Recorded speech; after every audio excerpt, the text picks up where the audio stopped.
এবারে মঞ্চে বক্তব্য প্রদানের জন্য বিনীত আহ্বান জানাচ্ছি আমাদের আজকের আয়োজনের সম্মানিত সভাপতি, স্মৃতি অঙ্গন বাংলাদেশের সম্মানিত সভাপতি এবং চট্টগ্রাম বিশ্ববিদ্যালয়ের মাননীয় উপ উপাচার্য প্রফেসর বেনু কুমার দে মহোদয়কে। সম্মানিত উপস্থিতি, আপনাদের সবার উপর পরম করুণাময় সৃষ্টিকর্তার আশীর্বাদ বর্ষিত হোক। হাঁটি হাঁটি পা পা করে স্মৃতি অঙ্গন 12 বছর পূর্ণ করেছে। সে উপলক্ষে আজকে এই সম্মেলনের আয়োজন। এই আয়োজনে উদ্বোধন করেছেন আমার শিক্ষাগুরু প্রফেসর ডক্টর সরোজকান্তি সিংহ হাজারী। উনি হাতে ধরে আমাকে রসায়ন শাস্ত্র শেখানোর চেষ্টা করেছেন, আমি শিখতে পারিনি। আমাদের সাথে প্রধান অতিথি হিসেবে উনি আগ্রহ প্রকাশ করেন, প্রায় থাকেন আরেকজন আন্তর্জাতিক খ্যাতিসম্পন্ন সমাজবিজ্ঞানী প্রফেসর ডক্টর অনুভব সেন, প্রিমিয়ার ইউনিভার্সিটির মাননীয় উপাচার্য। আজকে 7ই মার্চের হওয়ার কারণে উনি এখনও ব্যস্ত, এখনও ইউনিভার্সিটিতে আসতে পারেননি।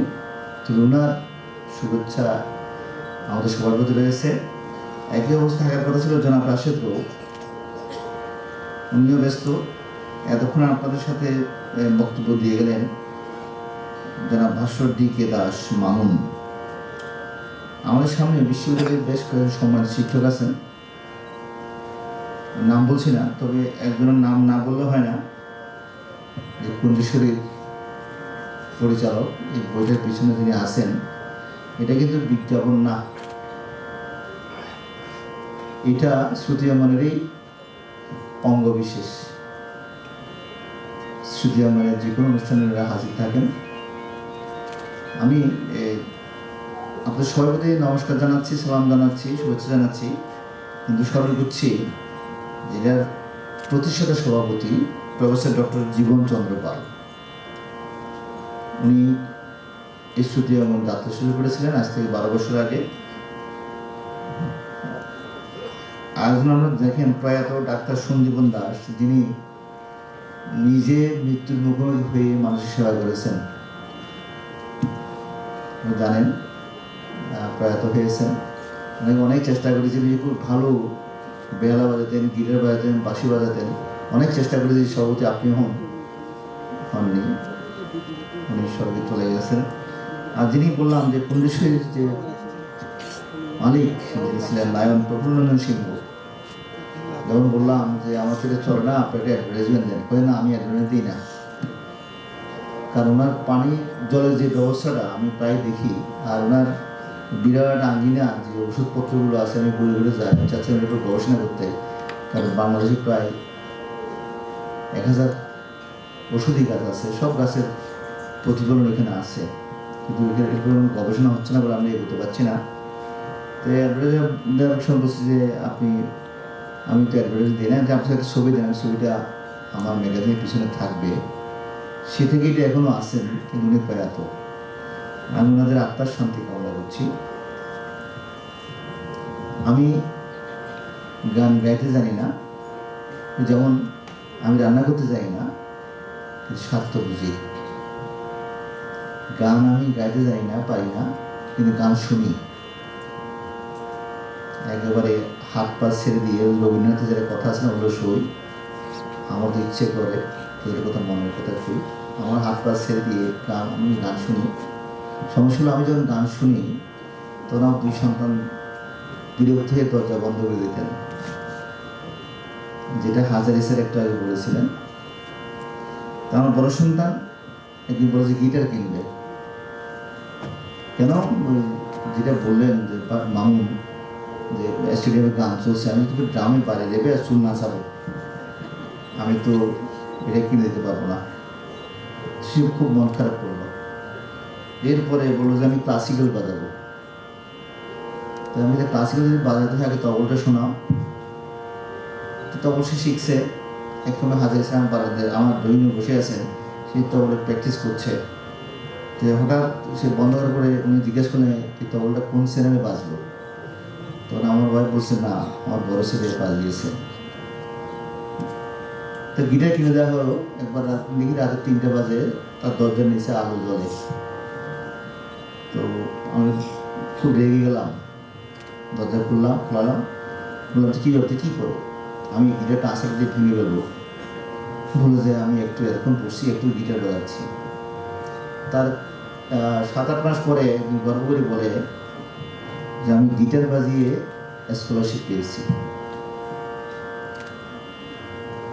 আমাদের স্বাগত বক্তব্য তিনি রেখেছেন এটারই পরিচালক শিক্ষক লিটন দাস। আগে 4টা ফার্স্ট ক্লাস পেলে স্কলারশিপ পাওয়া যেত, এখন এক্সট্রা কারিকুলাম অ্যাক্টিভিটিস লাগে। তো আমার সন্তান সে ভালো হচ্ছে, রেজাল্ট লেভেলে, এখন তারা কষ্ট করে তোমার এক্সট্রা কারিকুলাম অ্যাক্টিভিটিস কী আছে, সে 6টা দেখিয়েছে, সাঁতার, তারপর খেলাধুলা অনেক দেখেছে, কমিউনিটি সার্ভিস, গিটার। তখন এসকে চ্যানেলটা কেটেছিল, আমার ঠিক মনে করতে পারছি, আকাশ, আপনার যেটা বলেন আকাশের সংস্কৃতি, তারা এসকে চ্যানেল বলছে ঠিক আছে তুমি গিটার বাজিয়ে শোনাও। তো সে ক্লাসিক্যাল বাজিয়েছিল। ক্লাসিক্যাল বাজিয়ে শুনে তার সাথে সত্য হলো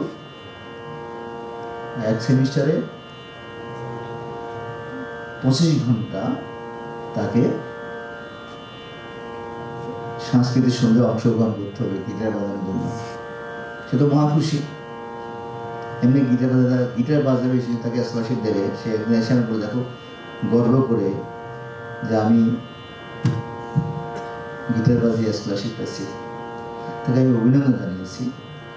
তো বর্তমানে শুধু গোল্ডেন A+ হলে হয় না, এক্সট্রা কারিকুলাম অ্যাক্টিভিটিস দরকার। এক্সট্রা কারিকুলাম অ্যাক্টিভিটিস অনেক রকম হতে পারে, খেলাধুলা, গান বাজনা, চিত্রাঙ্কন, নাট্যকলা, সবগুলি। সঙ্গীত অন্যতম উপাদান, আর সব সঙ্গীতের মূল ভিত্তি হলো উচ্চাঙ্গ সঙ্গীত। হয়তো হাদিসে বলছেন করে, আমি যখন মান্নাদের গান শুনি বা হেমন্তের গান শুনি, আমার ছাত্রী দরজা বন্ধ করে দেয়। এই যুগের পরিবর্তন। আমার পিতামহ বলছে তোমাদের মতো আমরা তো দুষ্ট ছিলাম না। পিতামহ বাবাকে বলেছেন আমরা তোমার মতো দুষ্ট ছিলাম না। আমার বাবা আমাকে বলেছেন তোমার মতো দুষ্ট আমরা ছিলাম না। আমি আমার সন্তানকে বলছি, এটা যুগের পরিবর্তন, আধুনিক আইন। কলম্বাস যখন আমেরিকা আবিষ্কার করেন, খবরটা পৌঁছাতে 3 মাস লেগেছিল। আর আপনার এখন কোনো খবর যদি দিতে হয় মাইক্রোসেকেন্ড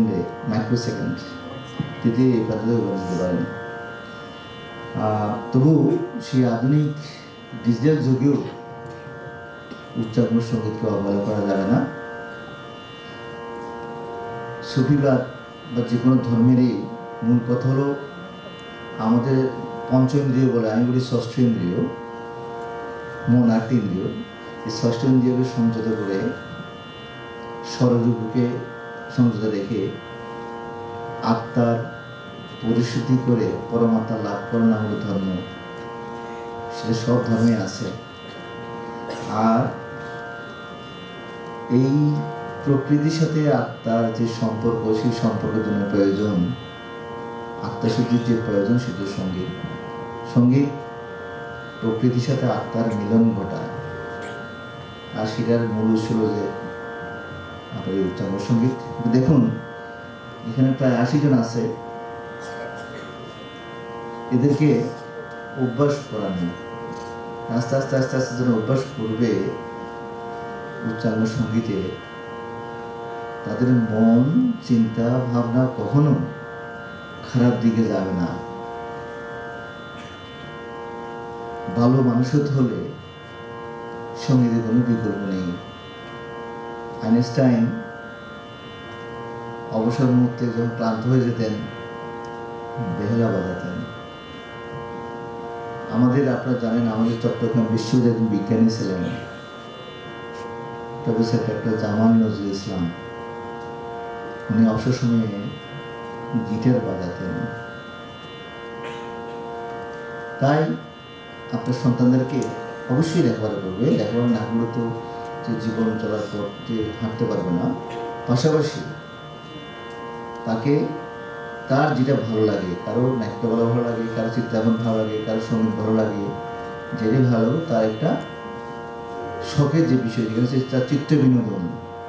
মানুষ বলে অন্ন, প্রথম যে সন্তানের জন্মগ্রহণ করা লাগে অন্ন, তারপর তাকে একটা বস্ত্র লাগে, অন্ন বস্ত্র করে তার বাসস্থান তাকে সুন্দর করে ধরে রাখতে হয়, তারপর লাগে চিকিৎসা, চিকিৎসার পরে আসে শিক্ষা, শিক্ষার পরে যেটা দরকার সেগুলো চিত্ত বিনোদন। তার যেটা ভালো লাগে সেটা করতে গেলেও চিত্ত বিনোদন হয়। এরপরে আসে সৃজনশীলতা। চিত্ত বিনোদন ছাড়া সৃজনশীলতা সম্ভব নয়। তাই আসুন আমরা আমরা আমাদের সন্তানদেরকে সেই উচ্চারণ সঙ্গীতের ব্যায়ামে তাদের বিচরণ করাই, শিখুক না, অভ্যাস করুক না। অভ্যাস করতে করতে করতে হয়তো সেখানে আনন্দ পাবে, এটাই তার চিত্ত বিনোদনের খোরাক হতে পারে। তাই আমি আর বক্তৃতা বাড়াবো না, এটা বক্তৃতা মঞ্চ না। আমি আপনাদের ধৈর্যচ্যুতি ঘটাবো না। আপনারা যে আসছেন আমি কৃতজ্ঞতা প্রকাশ করছি। আর এই আয়োজনের সাথে যারা প্রত্যক্ষভাবে পরোক্ষভাবে শ্রম দিয়েছেন, আর্থিক সাহায্য করেছেন, বিজ্ঞাপন দিয়েছেন, বিশেষ করে আমার শিক্ষাগুরু মাননীয় উপাচার্য বিজনেস ট্রাস্ট, অনেক বড় ডোনার, উপদেষ্টা, প্রধান উপদেষ্টা। আমাদের সৌভাগ্য যে উনি আমেরিকা থেকে আমাদের ঠিক অনুষ্ঠান শুরুতে নিয়ে হাজির, লিটনে গিয়ে হাজির। স্যার বড় বড় পৃষ্ঠপোষক রাজীব সাহেব, রাজীব আছেন আরও অনেকে। তো সবাই যে পৃষ্ঠপোষণ তা না, তো আপনারা তো যে আপনাদের উপস্থিতি এটাও আমাদের জন্য অনুদান, আমার শিশুদেরকে অনুপ্রেরণা যোগাবে। তাই আমি সবার প্রতি কৃতজ্ঞতা প্রকাশ করছি। আর আমি স্মরণ করতে চাই, যে স্মরণ না করি তাহলে আমি অকৃতজ্ঞ হব। যার জন্ম না হলে আমরা এখানে দাঁড়িয়ে কথা বলতে পারতাম না। ওনাকে আমরা বলি হাজার বছর শ্রেষ্ঠ বাঙালি, না, উনি সর্বকালের সর্বশ্রেষ্ঠ বাঙালি, আমাদের জাতির পিতা। উনি বঙ্গবন্ধু না, উনি এখন বিশ্ববন্ধু। আপনি দেখবেন এসডিজি, সাস্টেনেবল ডেভেলপমেন্ট গোল, যারা এখানে পরে বিজ্ঞান করে জানেন, জাতিসংঘ 2015 সালে এসডিজি প্রণয়ন করেছেন, আন্তর্জাতিকভাবে সেগুলো মানতে হবে। কিন্তু বঙ্গবন্ধু ওই 17টা গোল আজ থেকে 35 বছর আগে বাংলাদেশে বহন করেছেন। এর বাইরে উনি অনেক কিছু করেছেন। আর যেটা বলতে চাচ্ছিলাম সেটা হলো আপনার সন্তানকে লিডারশিপ দিন, লিডারশিপ শিখান। যে এই যে একটা পকেটে, আমার পকেটে আছে, এটা তো প্রথম যখন মাননীয় প্রধানমন্ত্রী বলেন ডিজিটাল বাংলাদেশ, মানুষ হাসত। মানুষ কীভাবে ডিজিটাল হবে, ঠিক কিনা? হাসতো না মানুষ? হাসছে। কিন্তু এখন আমরা বলি ডিজিটাল বাংলাদেশ মানে কি? এটা শিকার হাজার গুণ আছে, হাজার দিক আছে, আবার ক্ষতিকারকও আছে। অনেকে বলে না শিশুদের হাতে দেবেন না, আমি বলবো না, হ্যাঁ দেবেন, তাকে এটা দিতে হবে, না সে হাঁটতে পারবে না। তবে তার যৌক্তিক ব্যবহারের জন্য তাকে শেখাতে হবে, উৎসাহ দিতে হবে। এটা যারা আছে সবাই এটা যৌক্তিক ব্যবহার করতে হবে। এটা বলার উদ্দেশ্য হলো বঙ্গবন্ধুকে নিয়ে বলতে চাচ্ছিলাম আমি, সেটা হলো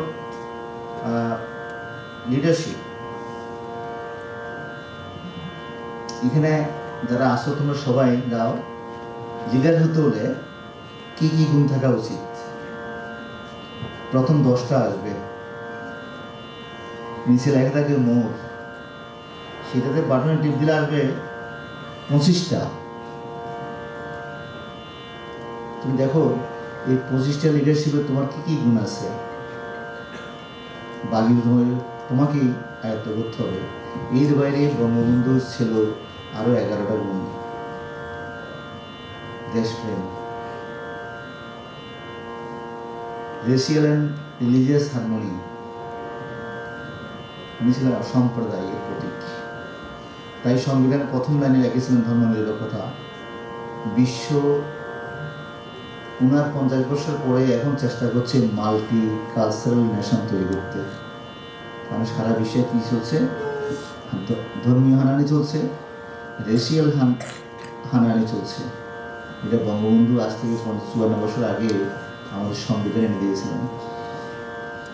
তাই আমি এই অনুষ্ঠানে ওনাকে স্মরণ না করে পাচ্ছি না, শ্রদ্ধা নিবেদন করছি ওনার প্রতি।